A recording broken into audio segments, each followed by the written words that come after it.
It is a Tuesday in March, and the morning is warmer than usual. Mike left home without checking the forecast.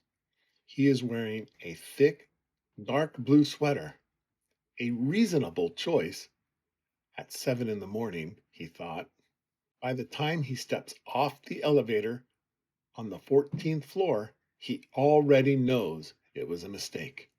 The building's central heating is still running on its winter schedule. The office is warm and noticeably stuffy. Mike settles at his desk and opens his laptop.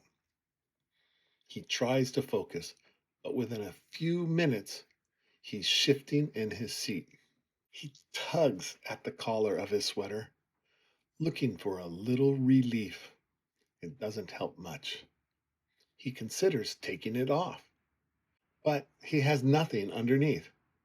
He's stuck with it for the day. Tom is already at the desk beside him, looking comfortable in a short-sleeved shirt. Unlike Mike, Tom had checked the weather before leaving home. He knew exactly what kind of day it was going to be. He had dressed accordingly, and he had also brought something else from home. Tom noticed Mike pulling at his collar and shifting uncomfortably in his chair. Without making a fuss, he reached into his bag and lifted out a small fan. It was a compact desk fan, a little old, but still working well.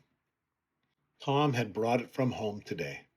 He plugged it in quietly and positioned it on the corner of his desk, angled toward Mike.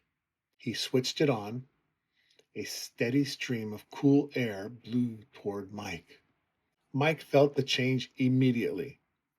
He sat back in his chair and let out a slow, quiet breath.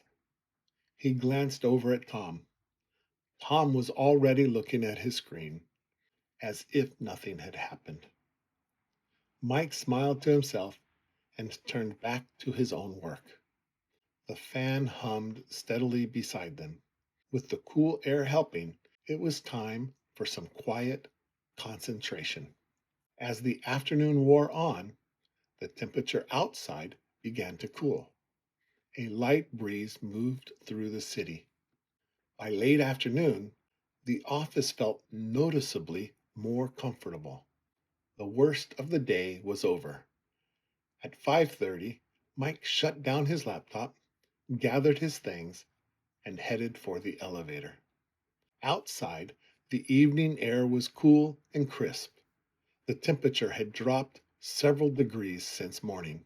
Mike pulled his sweater a little closer as he walked toward the station. It felt good now. He thought about Tom's small fan sitting on the desk now, ready for the next warm day.